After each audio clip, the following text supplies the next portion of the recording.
tried to, when I tried to brace myself, it didn't work so well, Dave. Hopefully that was at least late in the trip. Yeah, I had a few days left, but pilot hours for a while. And then wait, but you would just come back to the bank, and then get this. Yeah. And then when you get those up. The public comments is about. Okay.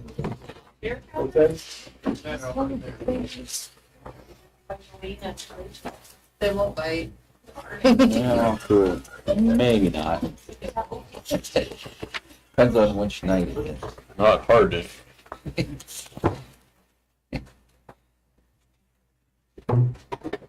One more. Oh, I gotta choose it. I'm sure. Sorry.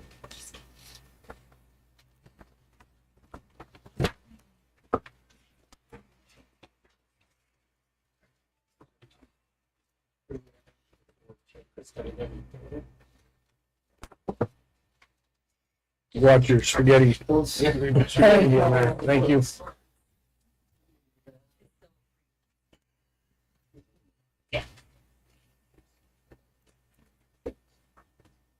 Yeah.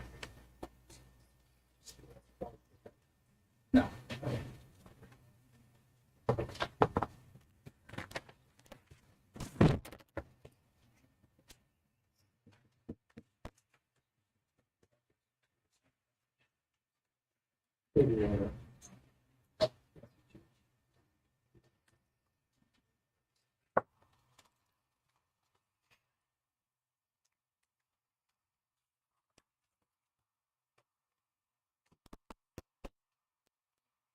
I got a minute yet. Don't be on your desk at me. He's ready to go. I'm watching.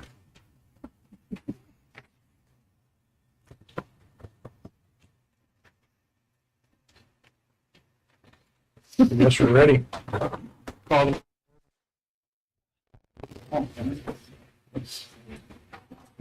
I pledge allegiance to the flag of the United States of America and to the republic for which it stands, one nation, under God, indivisible, with liberty and justice for all.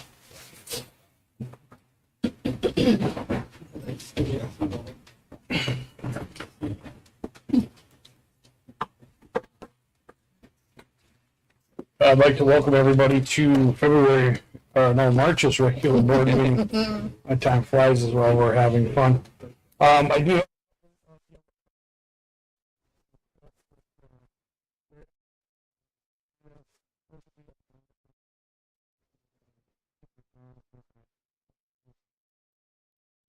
Can you just inform me that the special election is on the agenda, so is that related? Yeah, it's on there for appointing the election judges. Action item 8. But it's a special election.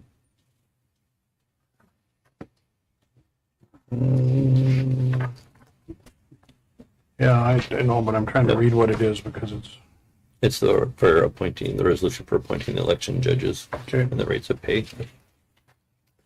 All right, Darren, I guess we'll go ahead and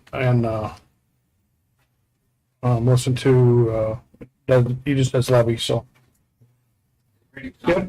I'll step right up to the microphone there. All right, thanks. I just got some questions about it, and if I could, I wrote down, maybe you guys could look at the questions later, just get to some clarification before I go vote. And I'll let you read these. Okay. Well, we do have about a 3 to 5 minute time here, Darren. Okay. It'll be brief. Okay. I'll just read them and then you can.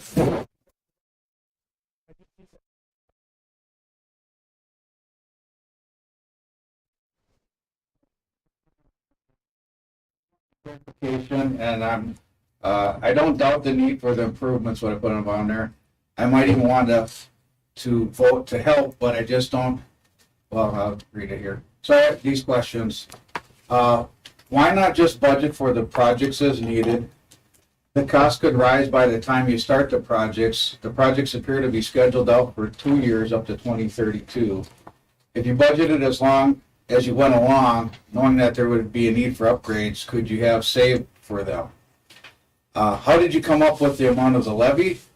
Did you get bids from local companies for the dollar amounts for each project? Knowing that you are using local contractors could better get the community behind the idea. Could you get all the projects done when you get the money by using more than one local contractor if needed to save money, assuming things will cost more in the future? Did you do the capital improvements levy so that so you could tax seasonal property and agricultural property owners that can't vote on it? Do you really want to tax the farmers? Seems kind of deceptive. The law was changed to not be able to tax seasonal owners and agricultural lands for local schools. It appears someone found a way around it. And I noticed at the Powers Township, where I was at a meeting to find out about this, the district rep said that and seemed kind of proud of that fact that they were able to get around it. Voting in April also seems like an expense that could have been avoided if it was on the fall ballot. It makes sure that the snowbirds aren't here to vote. So my question is, are you sending them reminders to absentee vote or just the people that are still here? This also appears deceptive. Did you not know last fall about the improvements that are needed? Why did you use the monthly costs on the examples? Taxes are assessed yearly. That felt a little deceptive. When I first got the pamphlet, when it said $6 on a $300,000 house, I just assumed until I read the fine print that it was a yearly expense. The 2.75% of net tax capacity, I'm not sure if everybody really understands what that is. When I first saw that, my first question was, 2.75% of what? Now I kind of understand it looking into it, but what would be the percentage if it was a general levy that didn't apply to seasonal or agricultural land? And how many will be taxed without the representation because of it's a capital levy? So again, I don't doubt the need for the improvements. I might even want to help for the vote. But I just don't like the sneaky way it was dropped on the residents of the school district. Please just be transparent and not deceptive. Now, I don't know if that's where you got advice from your media people that had it done, but I just think it could have come out. It seems like it's just being dropped at almost the last minute, and then we got a vote in April. So if you could respond to these questions in whatever form, I'd appreciate it. Thank you. Okay. Do you want to take a few of these, or do you want to?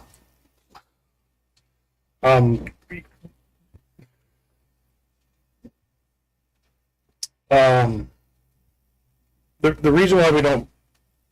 You want to? Well, usually we don't do the dialogue with the comment here. That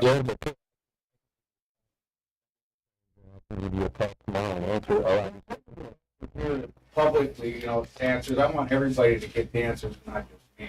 Okay. So. Well, a lot.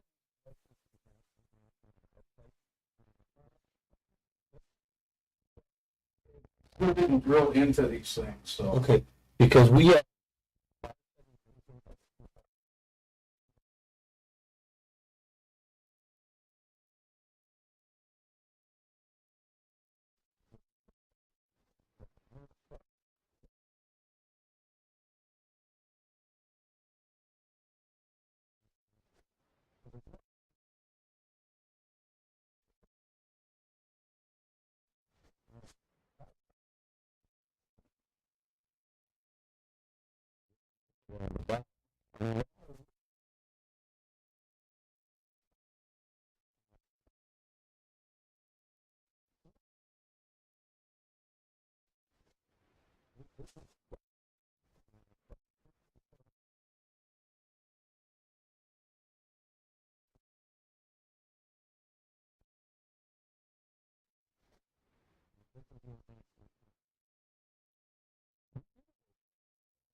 We looked at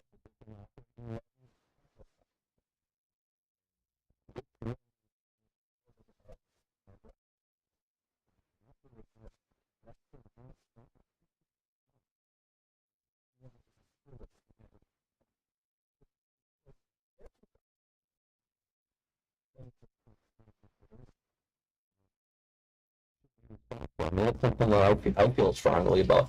Not as a deceptive practice, but if you're coming up here and enjoying everything, you should be able to help with it. And those are the things that the board will discuss and decide if this is the best way of going. The tax capacity.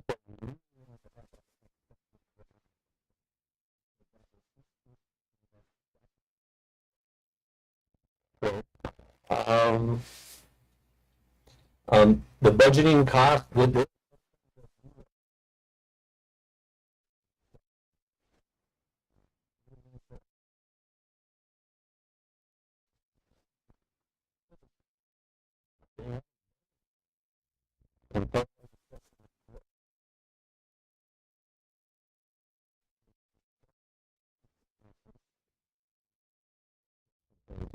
On hand.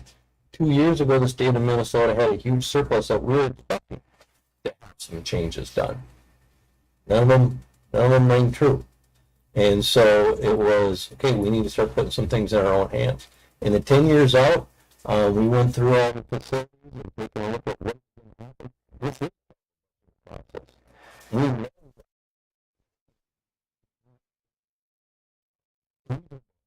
to schools, especially small schools, to get enough money in a budget where we can put millions of dollars into the roofs, into the flooring, into the buses. And so part of this is that we can collect the revenue before the expense comes and hits us hard. If we were to have something happen right now, it would be devastating to us.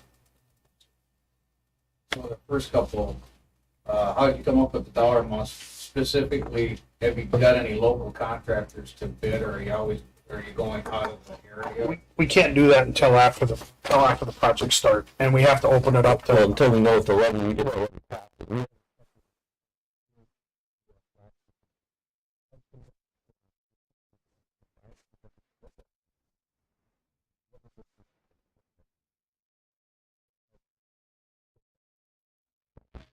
What are these numbers?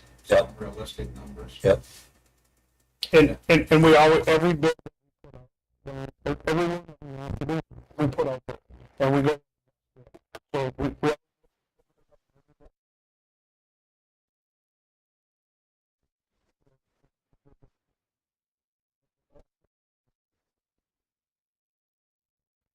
They always want to go to Twin Cities contractors and kind of excluded the local area.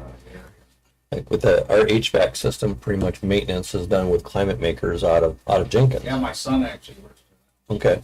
Yeah, right out of here, and that's who we try to deal with.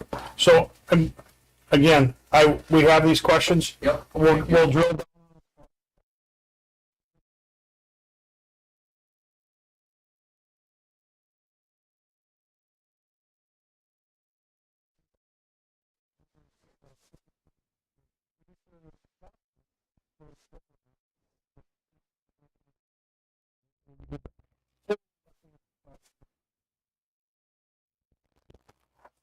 And I know that's not normal past practice, but some with all the stuff that's going on, and I think it's good to get the information out.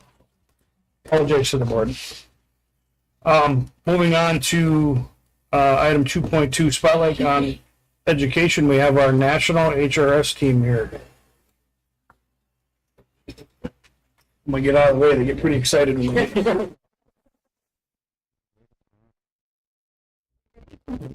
Get ready, man. Speaker back, just buzzing a little bit. Yeah. Rachel, we handing out the house.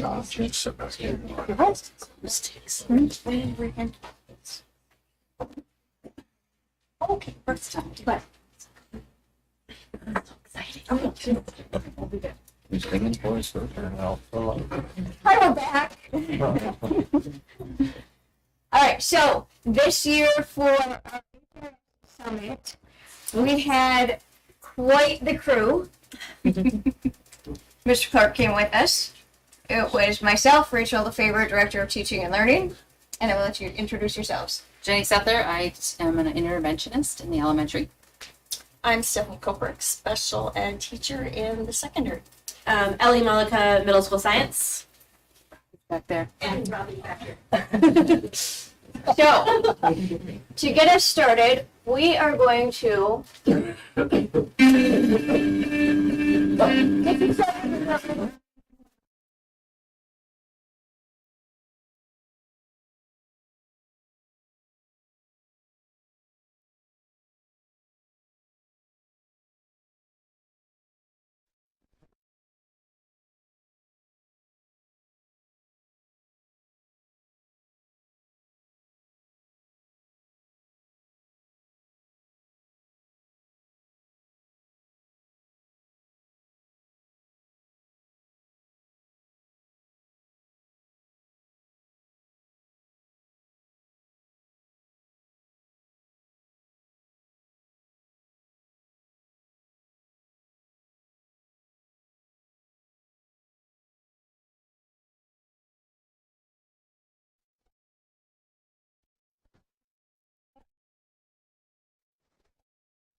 Yes, it was not all work.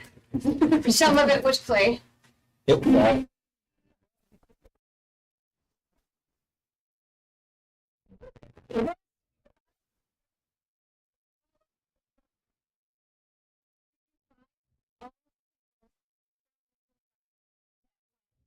To the summit. There's more to come with this. I'm just going to let you know. We're just getting you warmed up. And on our last day, we learned that word flossom. When we're talking about flossom, it means that we are individuals who embrace our flaws and know that we're awesome regardless. So that one really hit home for me personally. And as we were at the conference, each of us got the book, The 5 Big Ideas for Leading a High Reliability School. And we had keynotes from Dr. Phil Wark, Dr. Mario Costa, and Dr. Tina Bukrin, along with all of the, what felt like 9 million breakout sessions that we could choose to go to and learn more about the high reliability schools process and decide where we wanted to spend our time. That brings us to how in the world do we wrap our brains around everything that we learned and try to make it fit into this space. And that's why I bring it back to the jar. And a lot of people have already heard the story of the professor who had big rocks, some pebbles, and some sand. And he started filling the jar.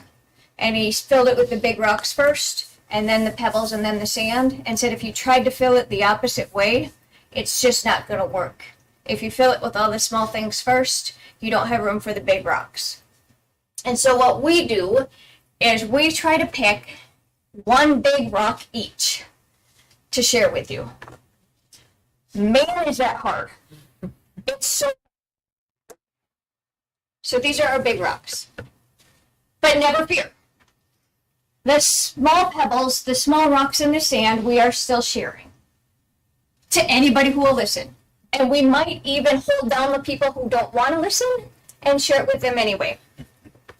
Because it's so big and there's so much knowledge there that we have to share. And I will tell you that this being my second summit, every time I hear these people, I learn something new. So the first up, Mr. Clark himself. this was my first summit that I attended, and Rachel asked me, what was your big takeaway from that? And for me, it was the connectedness that you felt with the HRS process. I've been here for 5 years now and been reading about HRS. We've been going to HRS meetings, but by going to that conference and being with such a group of people with a wealth of knowledge like that Marzano group was just amazing. And some of it I took back as far as the pebbles and the sand is right here, the work that starts right here at the board table, because you're responsible for some of the biggest rocks that we have is just setting policy. You know, we have the policy and the structure, the staffing that you set for us, and then we start filtering in. So you kind of need to know that as a school board, you're part of this process as well, and making sure that we have a safe environment and that we can work on the culture to making sure that it was really safe. I think I can speak for everybody. There were nights that we went home that we were like on overload. It was almost, I don't want to talk to anybody anymore. I just need time to process all the information that was given. And one of the talents of this Marzano group is really bringing it right down to the school district building levels, that you could have that takeaway and use the language that they have. And they really encourage us, use your language, use the culture of your community and your school. And that was really helpful. It really set the tone for comfort for the conference, because there were some things that they were going to take you out of your comfort zone. And part of that is the activities with these color sticks and the dancing. That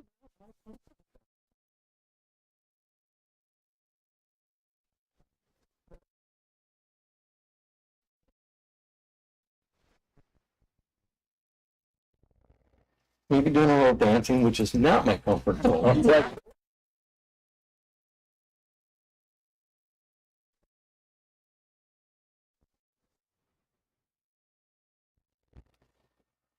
Again, my name is Jenny Sether. I'm an interventionist in the elementary.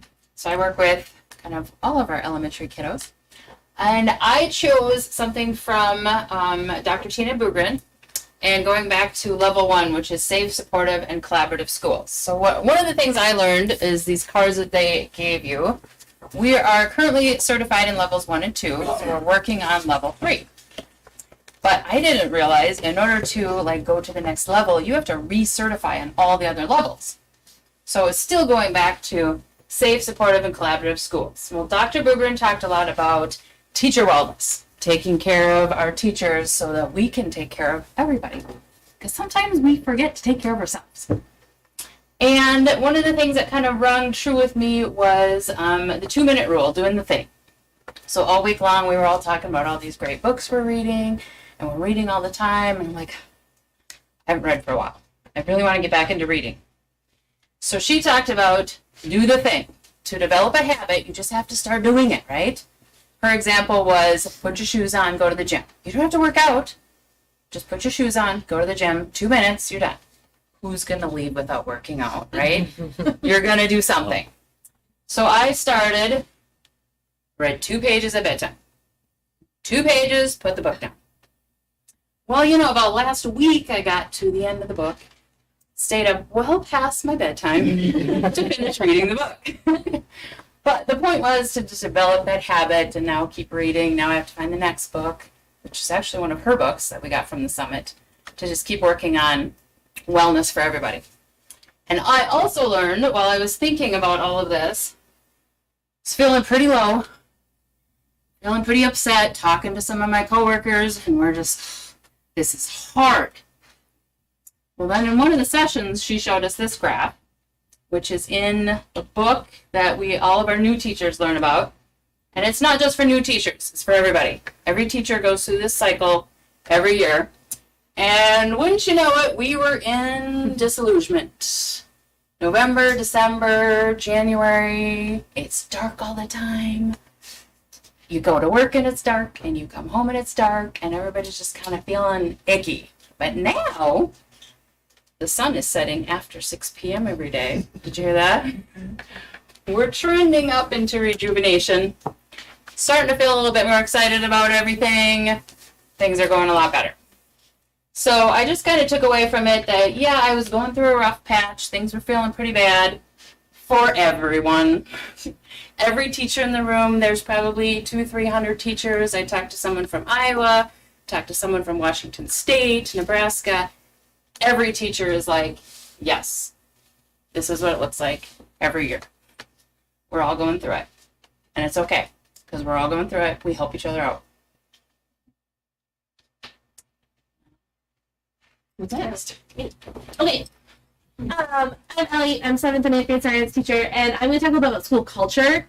I went to a breakout session about auditing our school culture, and so I sat down with a list. There's a ton of things like how do you communicate things with your adults, your parents, your teachers? How do you communicate things with students? Do you have staff meetings? How do things feel? And I put our high school, at least, because that's where I'm comfortable, in kind of a collaborative growth culture, teamwork, open for feedback. We celebrate learning milestones. We celebrate our students with Tiger tokens and roar rallies. We're kind of all as a team. That was the culture I identified for our high school. Some other examples of cultures were results-driven cultures, community center cultures, traditional safety cultures, and then, of course, you have toxic cultures, which I didn't feel like we were in my audit, which I thought was really interesting to just kind of look at that as a whole. What's the culture of our school? How does it feel? How does it feel working in it? How do our kids feel going back to that safe and collaborative schools? However, we do have subcultures in our culture, and sometimes we can have subcultures that are a little bit more on the toxic side or a little bit more on the resistant to change, a little bit more on the, depending on the type of year, what time of year it is, are we in that disillusionment phase? And so this was a graphic that Dr. Mario Acosta shared at one of his keynote speakers about the people that work in a school. And every school has a guardian, which is the status quo. Like, what's our status quo of our school? And that's our guardian. And that's kind of the center here. And every school also has scouts, which are these people on the outside that want to make a change. They want in. They want to make a change to the culture. And then you have your fence sitters that are kind of on the edge. Right? And I think for me, I'm kind of a fence sitter, sometimes a scout. I want to make a change, but it's really hard to change those people that are stuck in the status quo. So you start with your scouts to kind of this is a change we want to make. Right? It can be a simple change. This is a change to our culture that'll benefit. That'll move to our fence sitters, and that will gradually shift the guardian so that everyone's on the same page. But you want to take baby steps, because changing culture can be scary, right? So make sure we're not pushing people too far out of their comfort zones. Those scouts are your people that are willing to start to spread the word a little bit, but not push people into the spot where they feel stressed, fearful, exhausted, annoyed. So we're going to put some music on again. And if you are feeling like you're a scout and you want to stand up and do some dancing, stand up and do some dancing. If you are in the this stresses me out, this is not what we do at a school board meeting.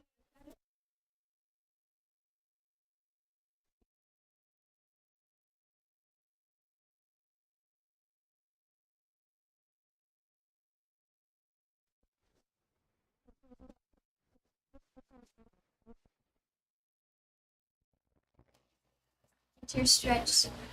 We'll look and see. Sing if you want to.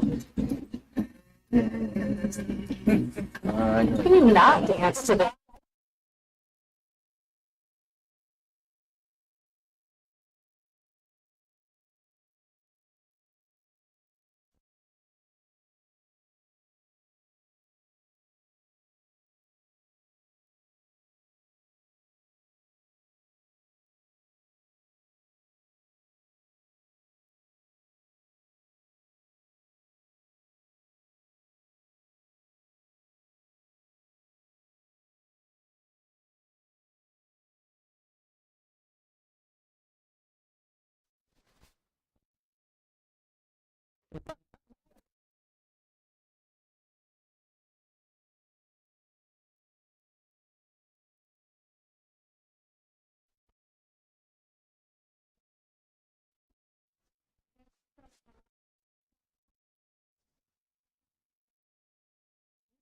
a lot has been really working with your unmotivated students as a special ed teacher. I spent a lot of time working with kids that had trauma.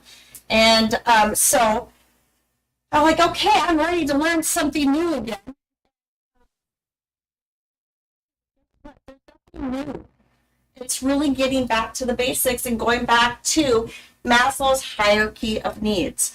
And so if you that's probably something you've heard, right? And we were taught it in college, but it really gets back down to all our different levels of needs that we need to have met to be able to function in life, no matter who we are.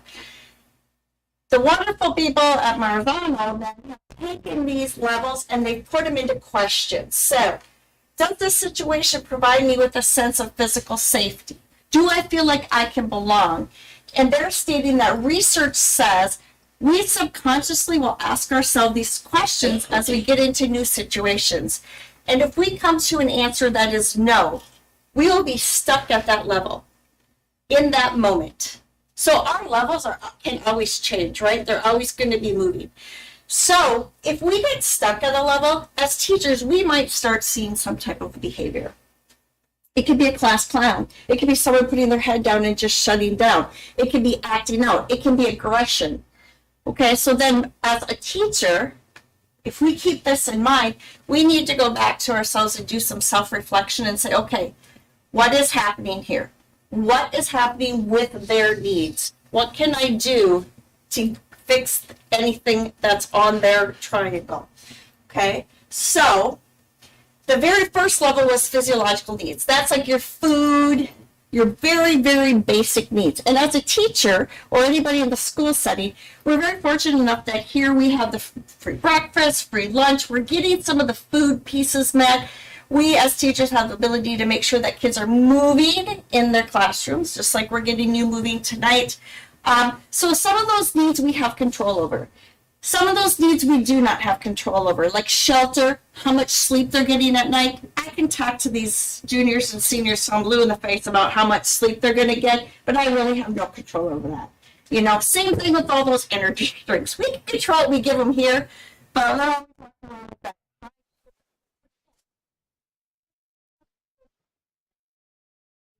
security. And again, safety and security is beyond just, do I feel like someone's not going to physically hurt me? It's, do I feel safe where I can express who I am? Can I give my opinion without being judged? And as a teacher in a classroom, we need to make sure that we have some structured learning because people feel secure. And we have routines, people feel secure. And consistency allows for people to feel secure. And so if we even set up this scaffolding learning like we are doing with you right now, we're taking you, some of you out of your comfort zone, but we're giving you some options and we're giving you some support so that hopefully you are going to be able to attend to what we're teaching you because you've got some needs met and you feel like you're safe. The next levels are loving and belonging. That basically is relationships. That's nothing new. You've known for a long time relationships are key. We especially learned that socialization was extremely important once we all were at home for COVID. So as teachers, I think we all really have relationships. But then again, there's also what can we do for the kid that or the student that is the one that's sitting by themselves, that's at lunch by themselves, always walking in the hallway by themselves. They most likely are not feeling like they are part of belonging or part of a group, and that's a little trickier. But we do have services here to help, and then we just need to be able to get some services in place for them. And when you feel like you love and you're part of a group, it's going to increase your engagement. It's going to increase your persistence and your positive attitudes. Your self-esteem basically is, am I competent enough to do this? Do I have the self-confidence to do this? And what HRS was talking about is really looking at little steps of improvement. So I just think back to most of my life has been elementary. So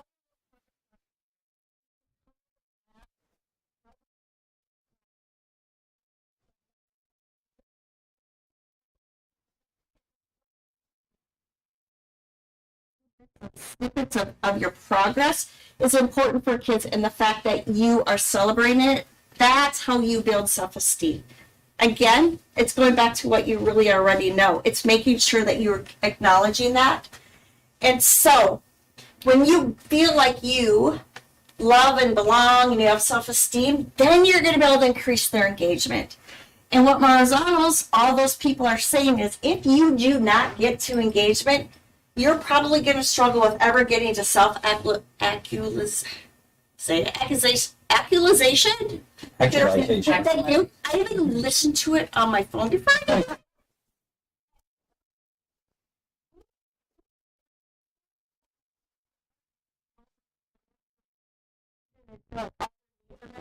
Four of those lower levels, we're not upper levels. And this is being personal growth. This is where you want kids to be. Well, you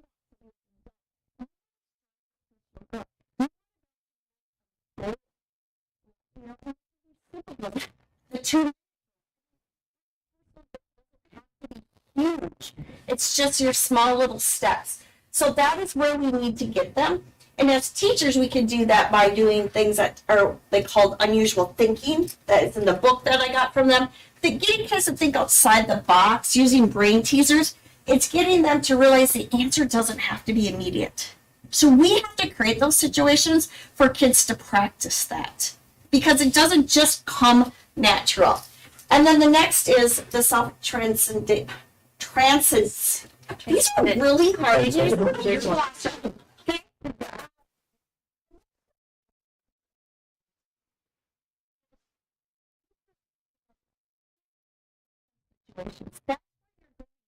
When you get inspired. That's the inspired part. This is where the motivation comes from, is these two levels.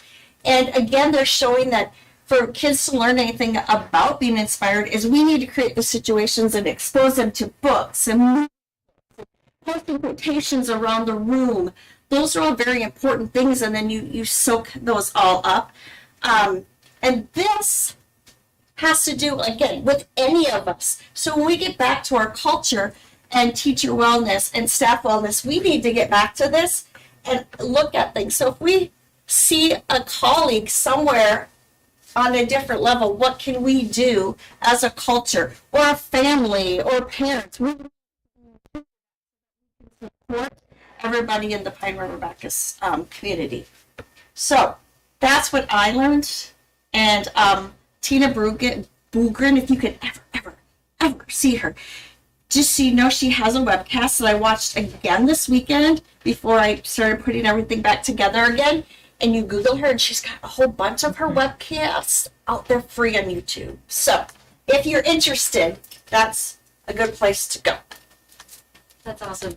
And so piggybacking off of that and how you want to scale things, mine is proficiency scales, and I am not an abstract thinker. I need concrete. And so this is fantastic because it takes the abstract thing of rather than here's your math assignment and students are like, okay, I'll do it. It has very tangible outcomes for them where, oh, I need to learn this vocabulary. Oh, I need to learn how to use a protractor. It's very scaled so that they can see specifically what they need to work on. And for me as a teacher, if they don't meet those goals, I can very specifically address that and help support them. So that's what I have been working on. So this is just some highlights of proficiency scales. And you all have these. So we gave them to you and we didn't tell you why. And we didn't tell you what your goal is. And this is kind of a good lesson for educators of when we're teaching, are we just giving the assignment or are we making it clear? So, for you, with your glow sticks, when we turn on music, are you at a level 1? 2? 3? Or 4? And we don't want to cap people. That was a big eye-opener for me because we kind of, on our rubrics, we're like a 3. We're a level 3. 3 is grade level, that's where we want to get. And I was talking to someone and she said, aren't your students capable of more? Are you limiting them? Really? So we're not limiting you. Level 4. This is what we're going for, guys. We're going to turn on some music. And all you 5 get over to this side of the room.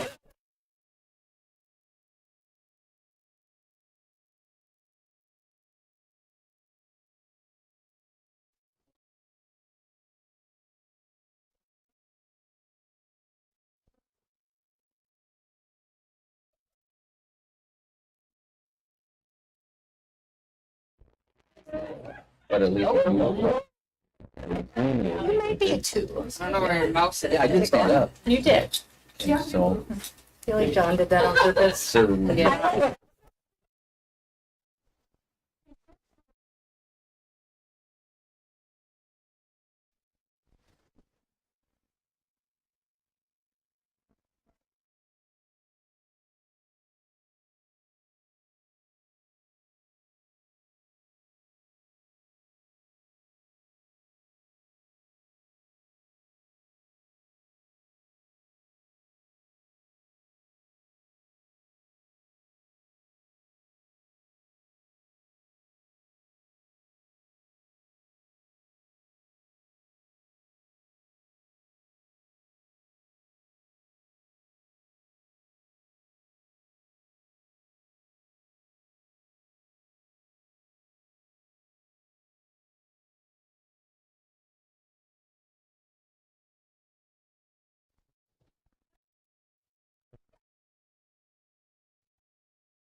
To one thing. But I will tell you, similar to what you've heard, our final keynote was Tina Bogren. And as Steph said, if you ever get a chance to hear her, she's phenomenal. And she is all about educator wellness. She says, I don't worry about the kids because you guys take care of the kids. I worry about who's going to take care of you. And of course, by this time, I'm sitting in my chair with tears streaming down my face. Because it's true. When we come here, we take care of the kids. And we worry about the kids. And we worry about what's going to happen to the kids. So I came to this point with, it starts with us. And what if we didn't have to do this alone? What if self-care became collective care? Because we were taking care of each other. And I put the same pyramid up. And she gave the same illustration, but she said she periodically through the day asks herself these questions. Are my basic needs being met? Do I feel safe? Do I feel like I belong?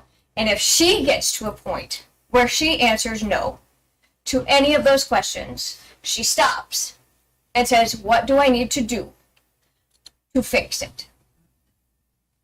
Doesn't matter if I've got a pile of paperwork on my desk. It doesn't matter if I have this task, that task, and this task to do.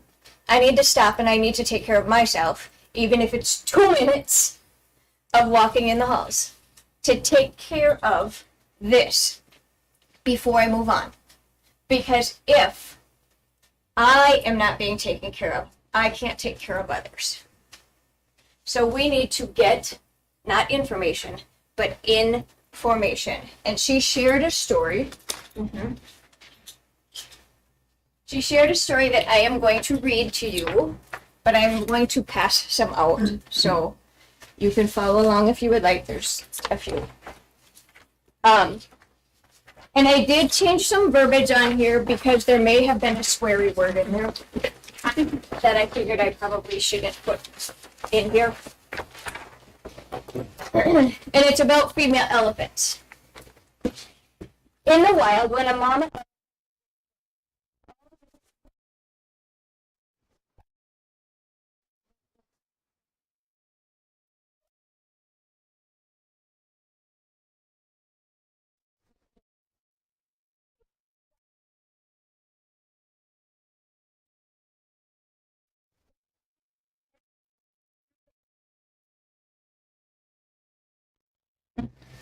they surround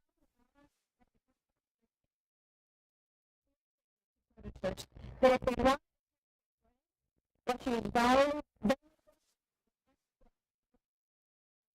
aggression first. When the baby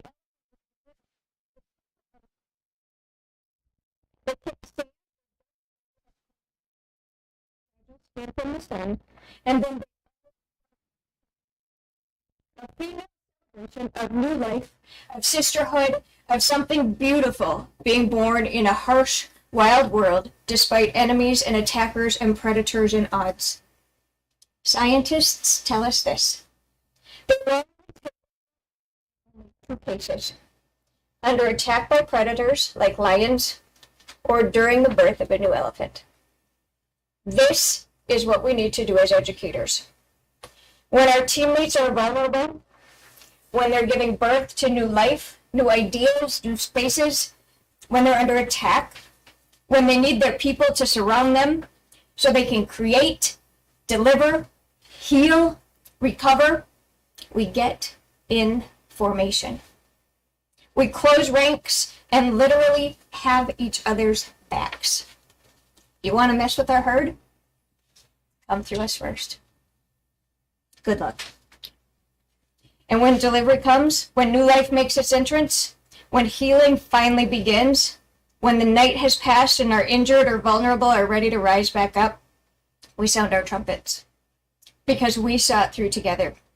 We celebrate, we cheer, we raise our glasses and give thanks. And let me tell you,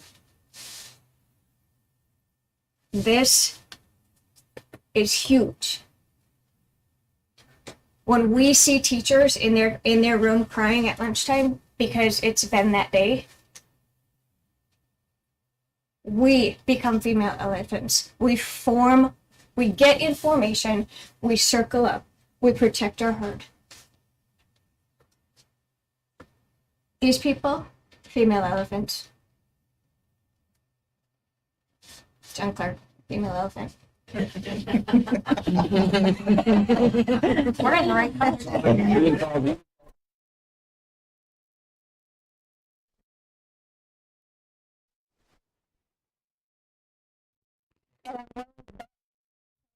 Cunningham, female elephant. This was and is big. I now have this on my wall, and I have a picture of an elephant on my wall because this is the heart of it. If we're not protecting each other, we can't protect our kids. So, female elephants, people. Thanks. Thank you, guys.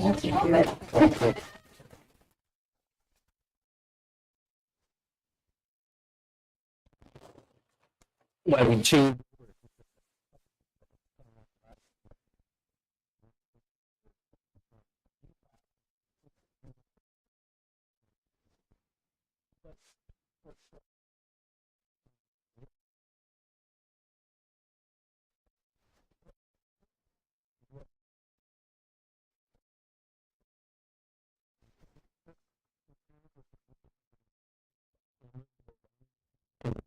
I just think of the amazing conversations we'd be able to have if our staff went down there together just to soak this up, because it is such an amazing experience.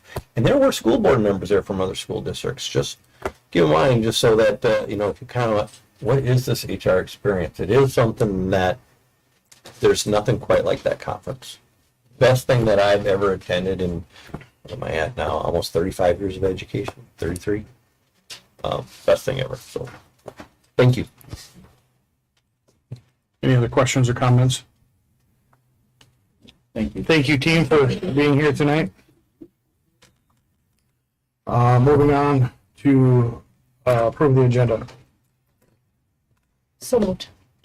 Motion by Nikki, Second. second by Roger. Discussion? Hearing none, all those in favor? Aye. All right. Those opposed, motion carried. Approve the minutes for the February 3rd regular board meeting. So moved. Motion by Carrie, A second. second by Ryan. Discussion?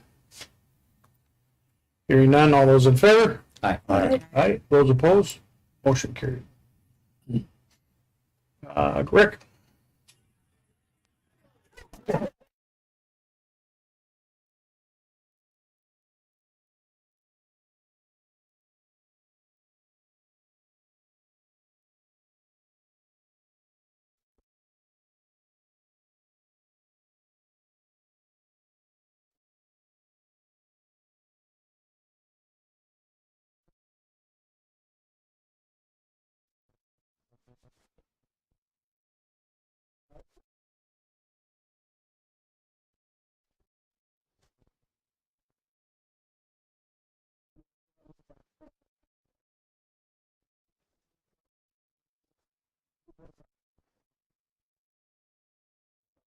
Generally, at the end of March or in April, where we're giving away free tickets to carnival games. The PTO has sponsored 5 free tickets for each family if they bring their preschooler in and get them registered for kindergarten. So hopefully we get a good turnout there.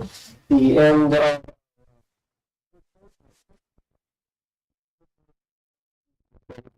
that's the 25th to the 29th. And spring pictures are March 27th.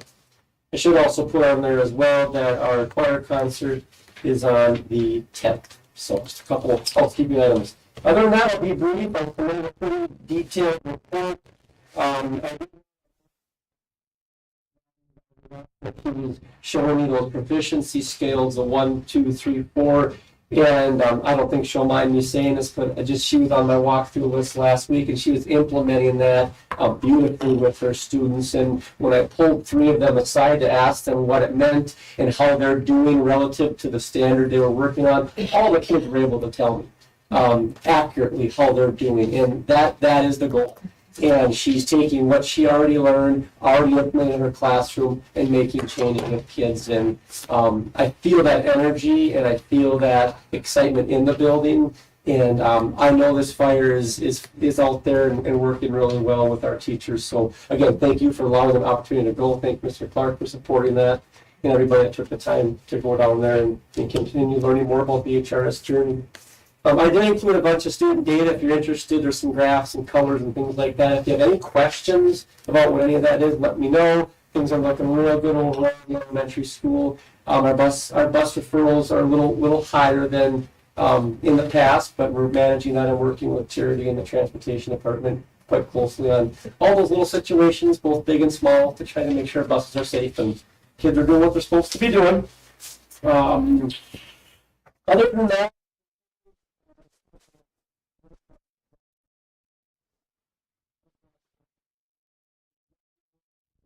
staff are approaching and nearing the end with that here, so we should be wrapped up for sure by the end of the school year. But that structured literacy training, the evidence-based instruction, again, we're taking what we're learning on those videos and we're implementing in our classrooms. So you need to feel very confident and very proud of the teachers that we're not just going through the motions of learning about best practices, we're actually doing them with kids every single day in our classrooms. So that is just a feather in our cap, and I'm so proud and excited for our teachers for their great efforts with their literacy. Instructional level. Rachel, I apologize. But you've been talking enough, so I'm not.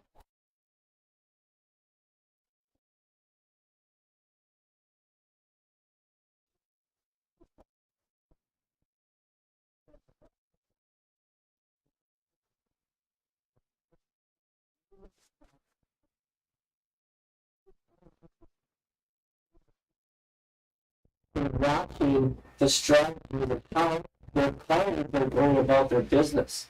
They go back to their classrooms, and they're motivated, more inspired, and they're using those tools with their students. So I appreciate those that have helped organize these, the staff that have stepped up and volunteered, in some cases voluntold, to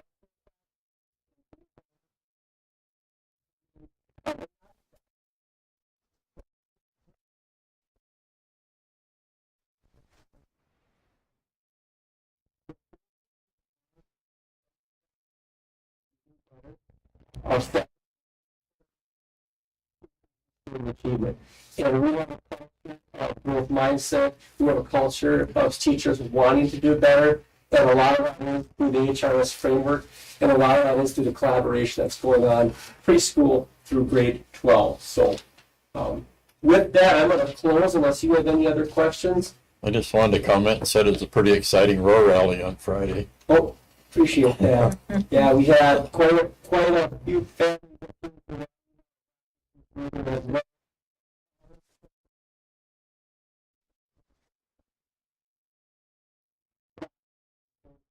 being recognized again, level 1, acknowledging the success of individuals within the school, kids being recognized. We also did our I Love the Read Month celebration. We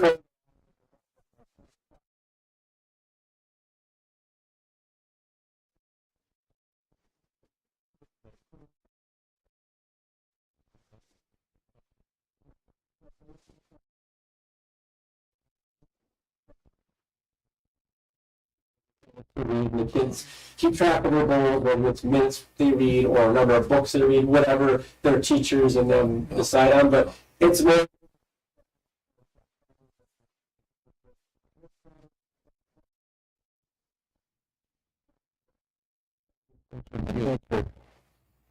Any questions on Chris's, he's not able to be here tonight. Any questions on his report? Nope. If you don't have any questions, I think we'll move on, Jonathan. And feel free to reach out for Chris. I know that he's always open to have conversation. Jerry. Don't dog out behind me.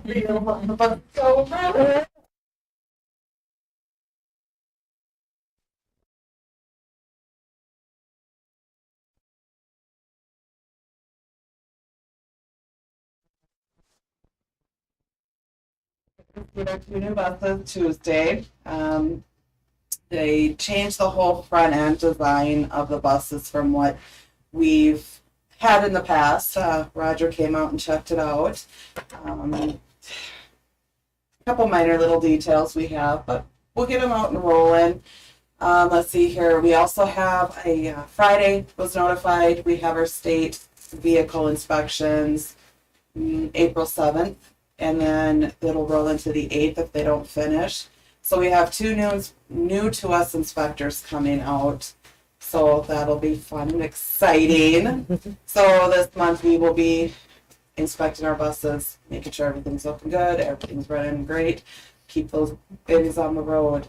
Other than that, I think that was it, wasn't it, that I sent you? So nothing new is always great in the transportation department. Any questions for me?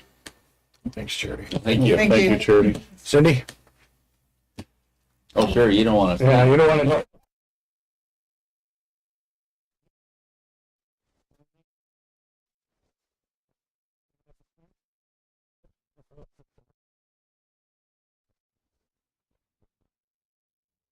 in there, but I think I just want to recognize Jill a big thank you because boy, she worked hard with Back to Basics, which was an outstanding turnout, and she was cooking, providing lunch and the breakfast there for everybody that was in attendance, and then also her preparation for the after-hours school tour here to have some things ready to showcase off her kitchen. So she's doing this all down a couple employees. She's down the head cook that she's been filling in and has a sub in for somebody else. So just big kudos for Jill and everything that she's putting in and being able to show off over that. So. Joel?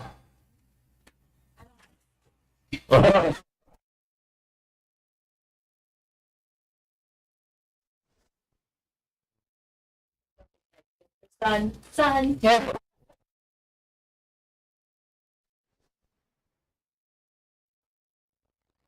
Okay, in Community Ed's world, I just want to talk about that Back to Basic event. I know some of you were there, and thank you for being there. I think that was really valuable.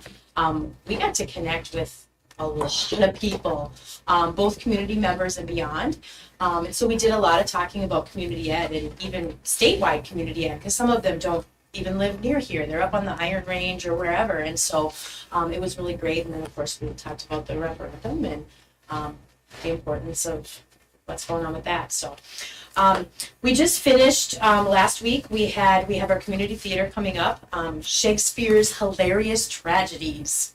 It's kind of like an oxymoron, right? But anyway, so I didn't hear what numbers were like the second night, but the first night I think we had 12 people audition, and so that's a good start. And so I'm hoping that we were able to fill all the positions that we needed last week. I haven't heard an update, but rehearsals for that will start March 24th, and then performances are May 9th, 10th, and 11th. So I would encourage everyone to come and enjoy some good quality community theater. So we have tomorrow, we have our start of our Tiger Tumbling classes going on, and so those are always a favorite with little kids and families, and so looking forward to getting those rolling. Tomorrow we're also opening up our summer ball So all the way from pre-K through like 12U baseball and softball. So registration for that will go live tomorrow. We'll be sending information home with the kids so they know to get registered and we'll get things rolling there. It's good to think about summer. Let's see, what else? Just a couple of other things that we have coming up in March. And I like to remind people about these because this is us saying we have stuff going on. And so we have a beekeeping class coming up in March. We have a breadbasket weaving class. And let me tell you, so the joke with community ed, right, is underwater basket weaving. And so we laugh about that, haha. But these classes are popular. It's amazing. Now we're not doing it underwater. And it's taught by a local instructor, Nancy Ryan. She's local to Pine River, and just excited to have local instructors doing stuff with us. We also have a Tuscan Treats put on by Travis right there. Really great things about cooking and yummy, taste them too, right? Travis is your man. So, and then we have a propagation exchange class coming up. That's plants and little clippings of plants and how do you get them to grow and all that good stuff. So great spring class. And then we have Art of Public Speaking, again, put on by a local instructor. And so that's coming up on a couple days, coming up in March too. So it's good classes to have to do. Kind of on a personal note, on Wednesday this week, I'm headed down to the state capitol to, it's the Minnesota Community Ed Association Advocacy Day. And so we will be down there as a group of community educators, just advocating for things that are important to community ed, advocating for local things, and just really getting our legislators involved in what's going on. So, I think that's it. Any questions? I know this doesn't fall under the purview of community ed, but I was at the chamber meeting making a presentation with Jonathan, and I would be remiss because Emily was super excited, and I know there's a gentleman in the front row that'll probably be competing in it, but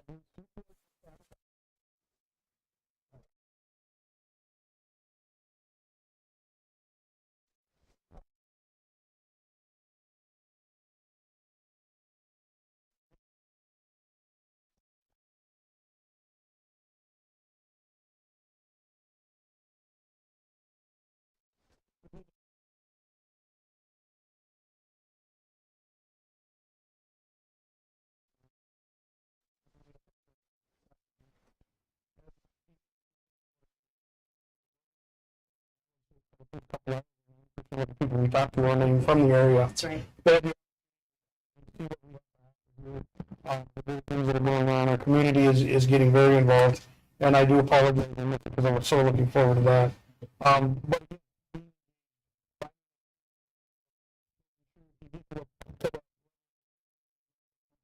But find somebody in the community that could help us out in the school, in the community.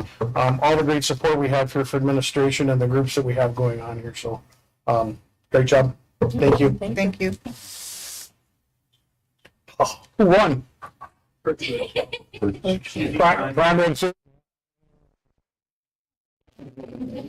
next year, Travis, will be mine.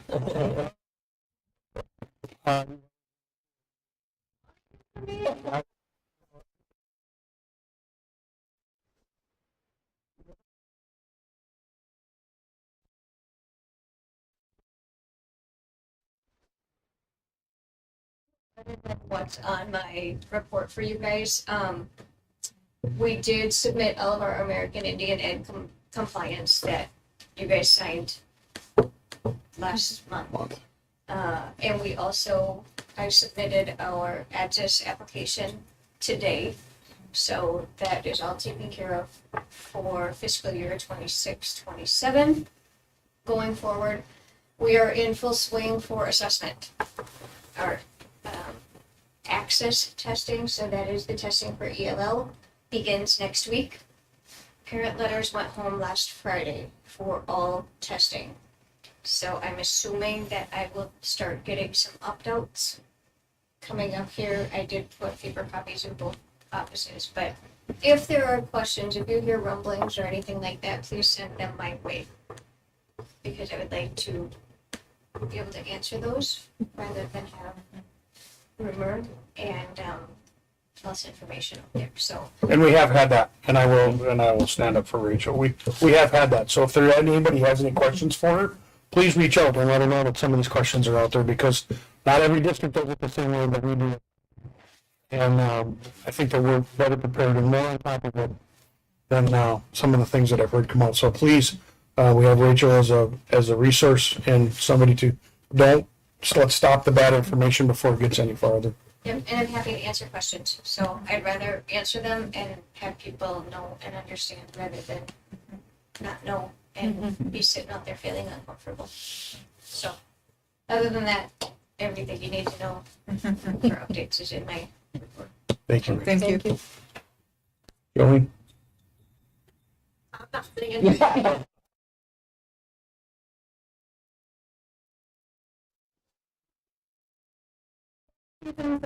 Getting the budget planning model pulled together and making sure that all the T's are crossed and I's are dotted, so that we'll be going to negotiation season and then coming up with a budget for next year. We at least have a starting point to go off of. Waiting on cost increases on our insurance policy for both property and auto, as well as work comp. We had a huge jump last year on work comp, and they're anticipating at least a 15% this year, just based off of our history and based off of our claims and things. So hopefully it's not quite that big, but that will be built into the model as well. On a happier note, it's scholarship season. So if you have any seniors that graduated last year and still have scholarships to claim, their deadline is the end of March. So tell them to get their ducks in a row, get me a copy of their transcript so we can pay them. Thank you. Thank you. Just a reminder of our mission statement that the mission of the Pioneer Baptist Public Schools is to teach and inspire students to grow, excel, reach, and succeed in partnership with our learning community.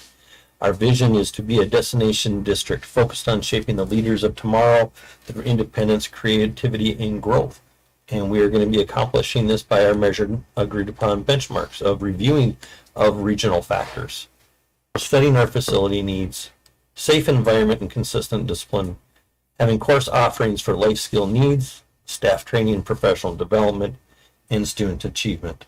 And share that with you just as you're getting trained. We had 2 teams, 5 board members that went up to Erskine, Minnesota. My first time being in Erskine. My car almost drove right through it because it was foggy until we saw the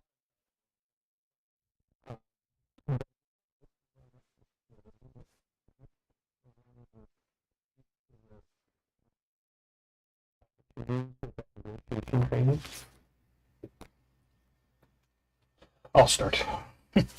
learning enlightenment. Well, being up there, but I've sat on 7 negotiating teams, and I learned a lot. Tonight you will be getting a packet of the master agreement for PRB Education Minnesota, and also 284. You guys go through this. Be aware of what's going on. One of the things that was brought up in the conference is if you don't know what you're trying to get to the table and understand it, it's really hard to negotiate it. So be there. Phenomenal speakers. Both where Gary was there and Tiff was there.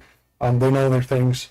We're going to be more transparent as we go through this process. We talked about it last year when everything finished up. We got Jolene and Cindy working on the back of the house numbers right now, so we can find out where we stand as far as help me out there with the name of it, the steps and lanes, where we are baseline. You know, and one of the speakers up there said I always use January 1st as the baseline, and I'll get with Jolene and we'll find out our date that we use. But it's tough when you set those baselines and you want to be consistent and you want to have notes, because your baseline is always January 1st. If that is in, well, then somebody moves or they actually had somebody pass away. You still have to have them accounted for in your baseline. So we want to make sure that we're there. And then again, as we're disseminating that information around, work sessions. And Travis, I have you come in and do a little bit more work with us, so we have all that stuff so we can get it out to the public, so it doesn't seem like it, if by chance might be deceptive on how we're doing. But really,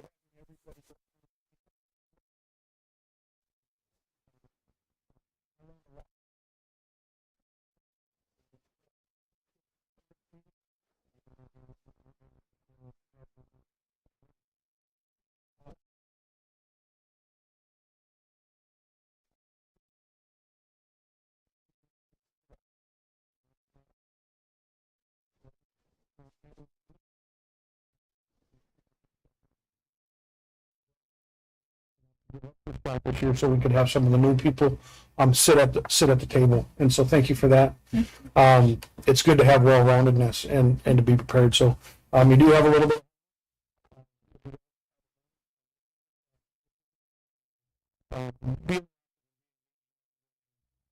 We spend a lot of here, and we need to know what's going on. So thank you for authorizing us to go up there and spend that time. I believe it was well worth the time. I don't know if anybody else wants to jump in, but I think it was a really good reminder that we're all looking for the same things. Like, we all want our school and students and staff to be happy and to be learning and to have what they need to do a good job. And I appreciate you, Chris, saying, like, us as a board looking into how do we do this better. Not that it has been bad, but there's always room for improvement. So again, that transparency and just us being able to communicate with each other and understand what's happening, I think is going to be a great thing moving forward this year. So thank you for that. good. I have to say anything? Good. Sure. We're good. All right. We're gonna keep moving. Yep, and then later on in our agenda, with retirements, resignations, and hires in that area, you'll be receiving one on there that you all know already with our elementary principal, Are we stealing any thunder yet?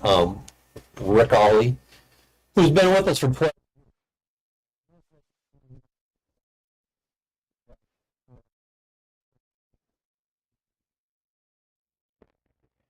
having Rick and his experience and his knowledge and his dedication to his students and his building, I can't say enough for that.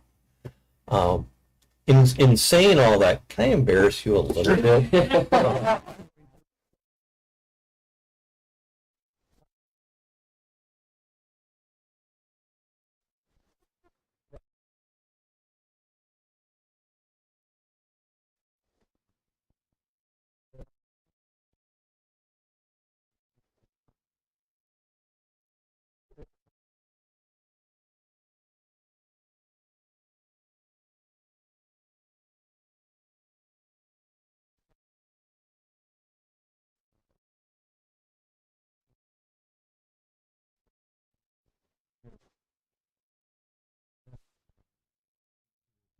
Transition if you have any questions or things that come up.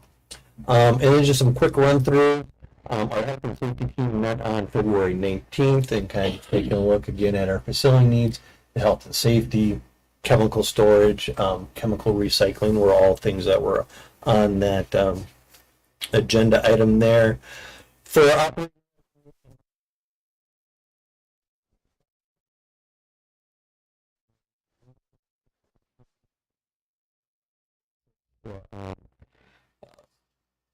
after business hours events with a big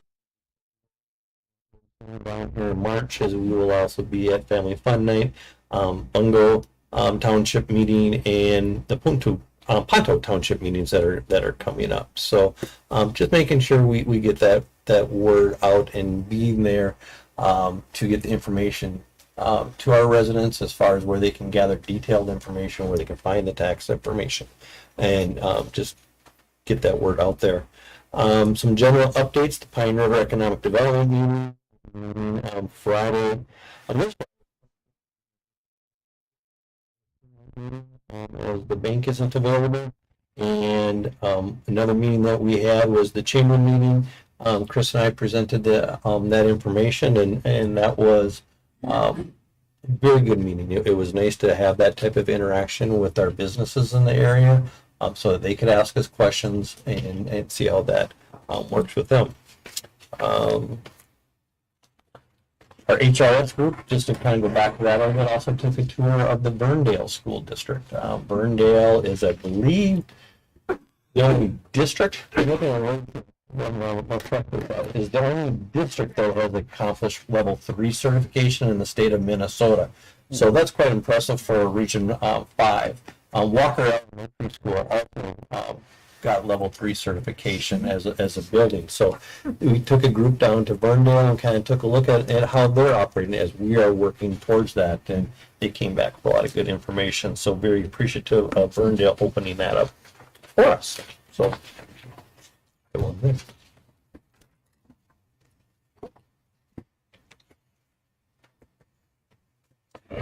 report. Enrollment report.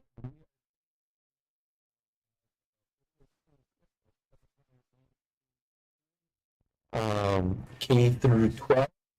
With the ALP included in there, so we are doing well with our enrollment, staying in there, a little bit stronger than we were last year. Thank you. Moving on to item 6, the consent calendar. Need a motion and a second. We'll move. Motion by Roger, I'll second. second by Leslie. Discussion. I have a little. So as Jonathan said, that we have some people leaving. I'm going to start with Alexis Anderson. Thank her for her time here. Great access to the building. Moving on, and wish her all the best. Abby, what a tremendous asset to the building. Very sad that we're going to be seeing her go. She did a lot for the building. Did a lot to help change the way we look at our scheduling, and huge asset, that big shoes to be filled as she goes. And then there's Rick. I've had the opportunity to deal with Rick on a personal level.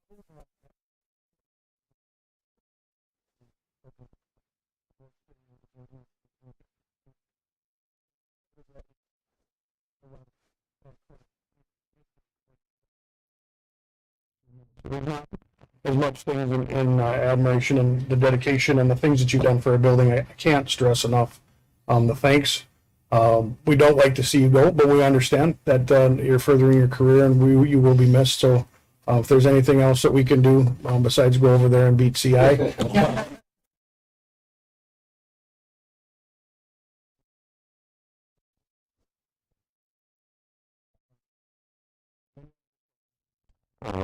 With that, we would like to have your permission that we post that position, as Mr. Ali is going to be very difficult to replace.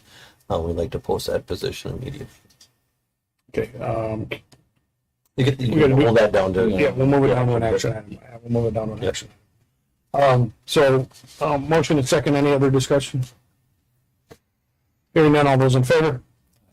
Those opposed? Motion carries. So I don't remember which one of you both went to go ask about the committees, and so I have Cindy put back the committees that we used to have in the past, facility and policy, catch the fire, and health and safety. To get that activities one, Cindy, that was the community I wrote. Do you remember? We used to have one that was Just activities? I remember I saw it on the committee. met if needed. Yeah, and I think that would kind of fall underneath the one that Dave's on with the Minnesota High School League. But the other one I would like to see on there is community ed. We did have a committee with that, and again, after sitting with the ladies at Back to Basics, it's fun, and the things that you can get when you collaborate, sitting at the table. So. If you guys want to do this, there will be a committee that will come back, and you will have to give a report when you come back to the board of what was discussed at the committee meeting.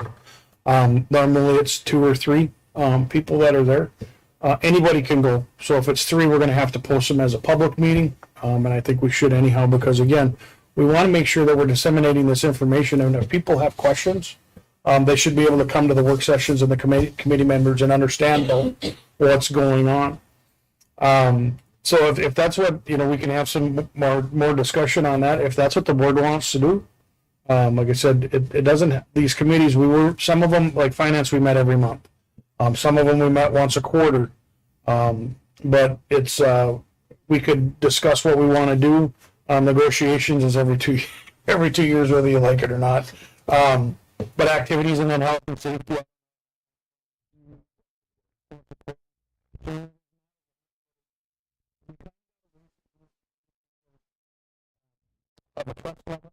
And we wanted the whole board to be there. Like I said, I love it. To listen to the finance, but we don't get a chance to dive.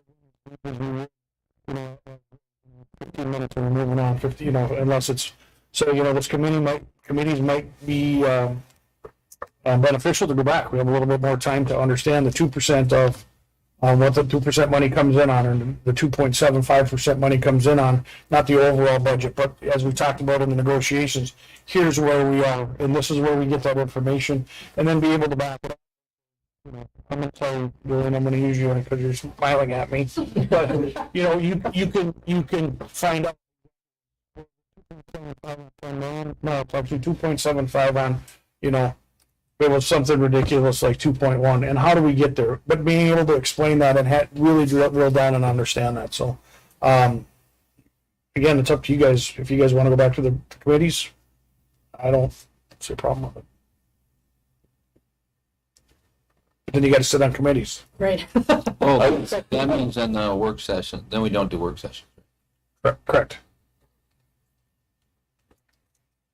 I'm a favor of the work sessions myself. I do think, though, if you have something that's fallen through the cracks or that we need, I have no problem. I think we do work sessions, and if there's 1 or 2 of these that really need to be looked at further, or we need more information, I think then we could do kind of a combination of both.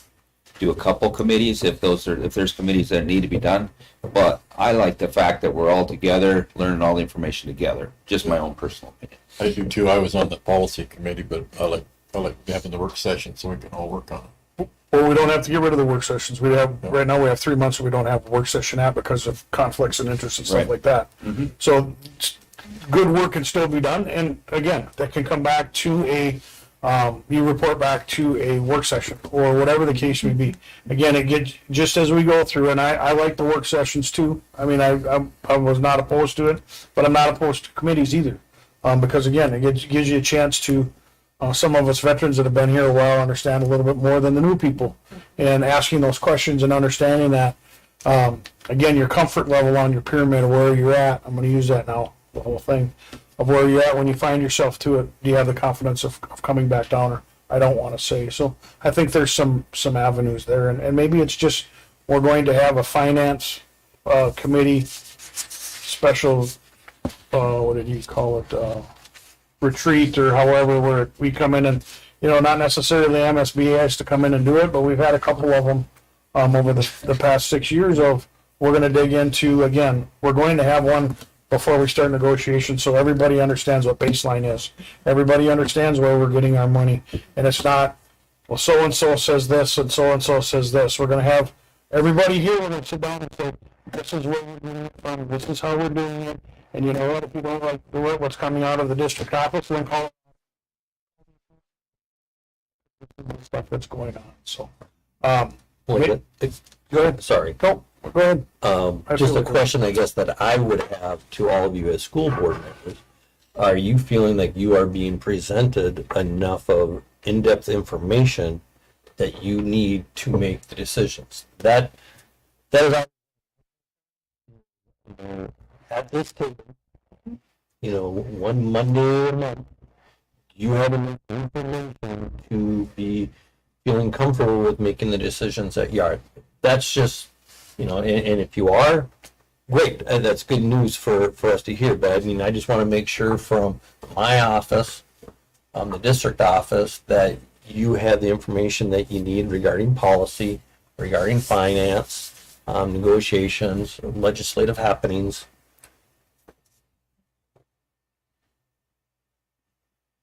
Yeah, think- I think, oh, go ahead. Go ahead, you go first, Karen. I was just, I think we do, and I think part, being somebody who's new, that's part of it. Just it's, a lot of new information, maybe new terminology, not familiar with how things work, but, the longer I'm on here, I definitely do feel that, and I think it's, partly if on us too, is if we don't, we need to speak up and ask, and I think, sometimes that can be uncomfortable, especially during a board meeting, but it's just something that we do need to do, and that's our own responsibility to do that, to make sure if we do have questions, we are asking those questions. That's good, and that's why I do encourage you to schedule that once a month meeting with me, so that you come in with the agenda basically on things that you want to talk about or have questions on, because the world of education has never met an acronym that they didn't like, and we use them frequently and without even thinking about it. So, please, what does that mean? What does that cover? I just want to make sure that you have the information. And that goes a long ways, but we also, I think that's why our meetings, a lot of times, which doesn't show, is the fact you say any comments or any questions, and we don't usually have a lot because typically we've already got them answered or we understand it well enough. Not always, but most of the time. And so that's one thing that people don't understand is I think sometimes it just looks like we just sit up here and just say, yeah, or whatever it may be. But we've had a lot of that information already and disseminate that. So. But I think you have to have also just some of that healthy dialogue just at the board table, just so people that are watching the news and when they're reporting that what is that issue, so that it opens up that transparency piece. So what did they just decide on, and how does that impact things? So just want to put that out there, that even if you have the answers, sometimes having the questions so that our community, here's the question and That's a good answer. Chris, for me, work session, I think we can stay with it, but I have no problem. Obviously, health and safety is near and dear to me. I would not mind discussing what we talked about in those meetings quarterly. More than happy to explain in detail if you want. It's super easy. I mean, it's learning up that side of the school, and I can explain that to you, no problem. I think hearing the table, I think one of the things is finance. I think everybody shakes their head is like, yeah, we could use some more of that. And Jolene, I hate to put you on the spot again, but maybe once a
That's how we get up in. Board.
So I mean, if one of you would like to just let Joelle know or Emily know that, hey, I'll be on that community advisory board, because that has far more reaching than just inside the school here.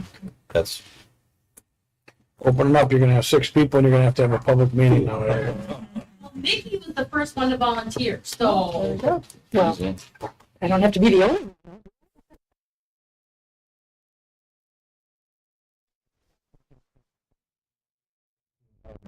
There's many people that want to show up, so I know that you sent the email out. Send it out again, please, to all the board members of when you're, and we'll have a more round presence at the table.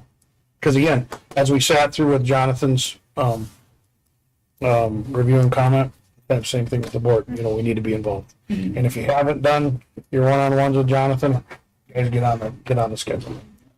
okay.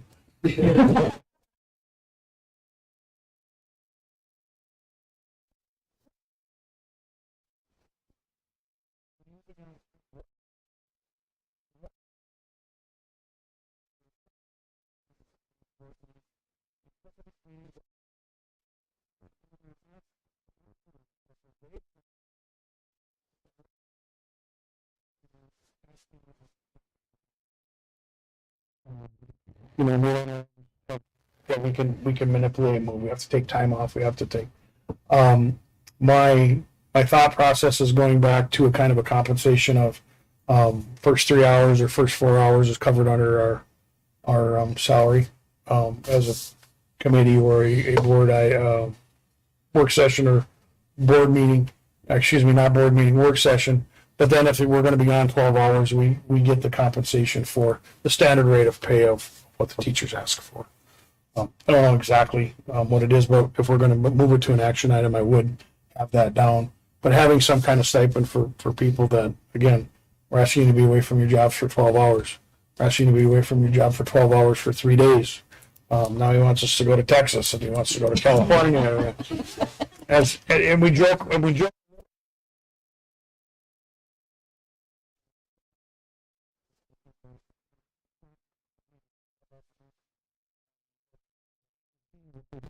The things that you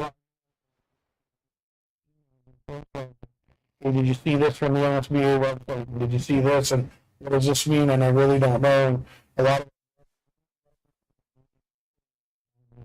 everybody asked, what's it take? And I said, well, 30 to 40 hours a month if you want to do it well. So it's, like I said, I got wound up on Friday and did I see you in the chat room? Somebody was in there from PRB on Friday with, we were in there for almost 6 hours after just spending 12 hours on Tuesday. So again, I would like to have some conversation. I want you to email me back. Don't put it in a big group thing, your thoughts on that, and then we'll move it, have an action item on it, whether we keep it the same, whether it's additional $10 for every hour, whatever the case may be. I would like some feedback from the board members on that. And any thoughts right now, since it is a discussion item? Any initial Thoughts? My thinking is sometimes I don't want to always make it about me, but I'm thinking about somebody else that's wanting to come on the board and what they're required to do. That something like that might not be a hurdle for somebody to cross to actually want to run for the board and be on the board. Like a younger family Yeah. person, yeah. We calling us all old, Nikki? Yeah.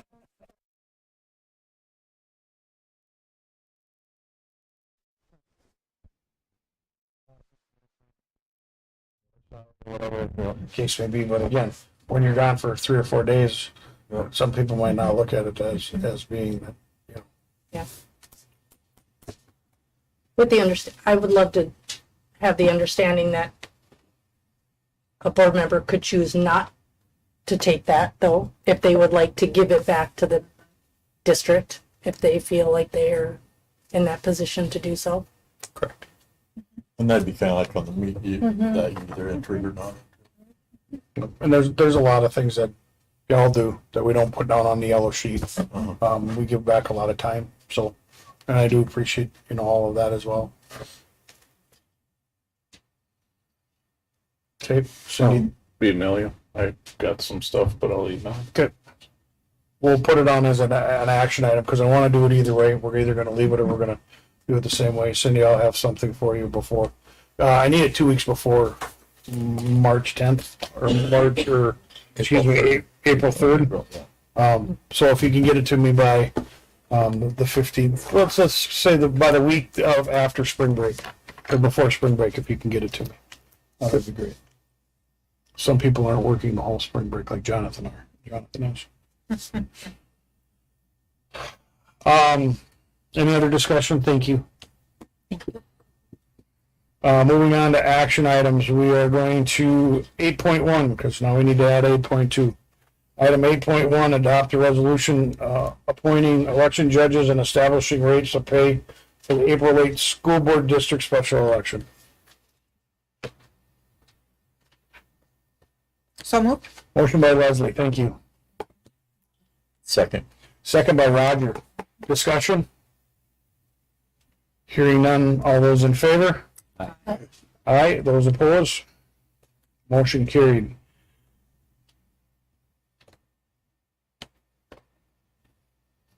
Eight point two would be considered an action item that we would ask for the authorization of posting for an elementary principal. I'm a little concerned that we are following the Robert Rules of Law here without asking for a motion and a second to make item 8.2. I Cindy? motion. In the personnel updates, it does say this action will accept Rick's resignation and authorize posting for replacement. Okay, so then we're done. Okay. All right. Thank you. Good deal. Normally, the board policy or practice is not to add an item, but I would because time sensitive as we go through that. And Can I ask a question? yep, What does that process look like? I don't remember. long, lengthy.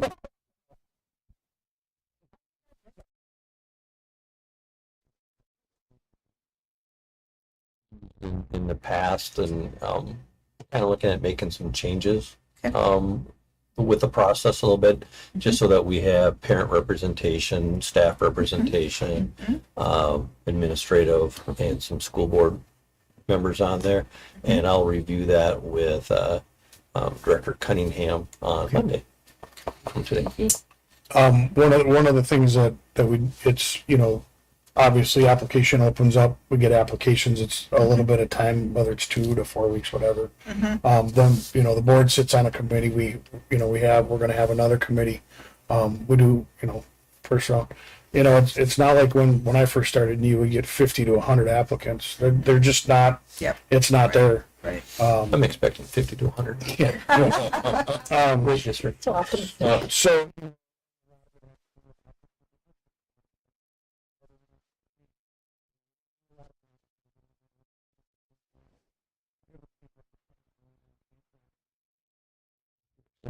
you go through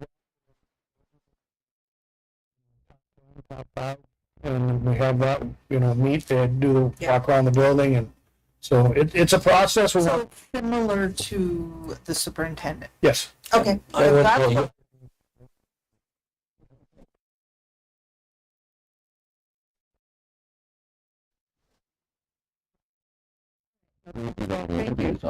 Online, yeah.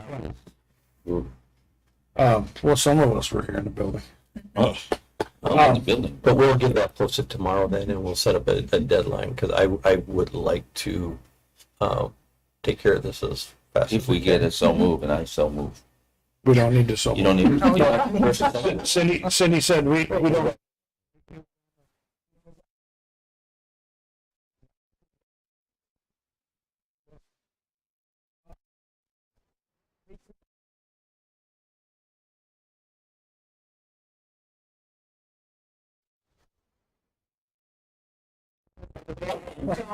Peterson. I'm president of PTO, and I just want to invite you all to Family Fun Night. Starts at 6 o'clock on Friday, this Friday.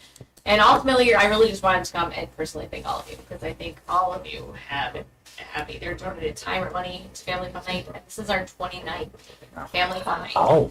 So it really is a testament to our community, our parents, our teachers, our school board, everyone that's involved.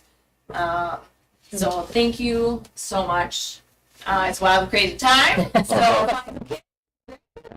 someone else's kids, bring them all down. And it's a good time. It's a great fundraiser, not just for us as PTO, but there's lots of groups that are coming that are going to be there. The prom, the French club, sports activities. You're going to have information out for the community, which is great. Spring volleyball is going to be selling raffle tickets. There's all sorts of stuff. So thank you all for your involvement in this, and it really does not run on its own. It is a bunch of hands that put together. So thank you all. Thank you. Thank you, Becca, for all your work. Thank you for your patience, 2 hours. Yeah.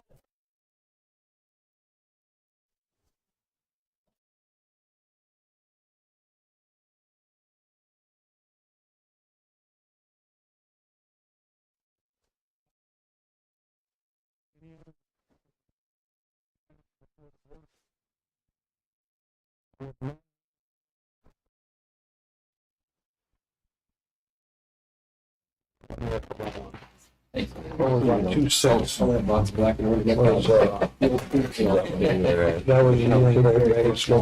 That was,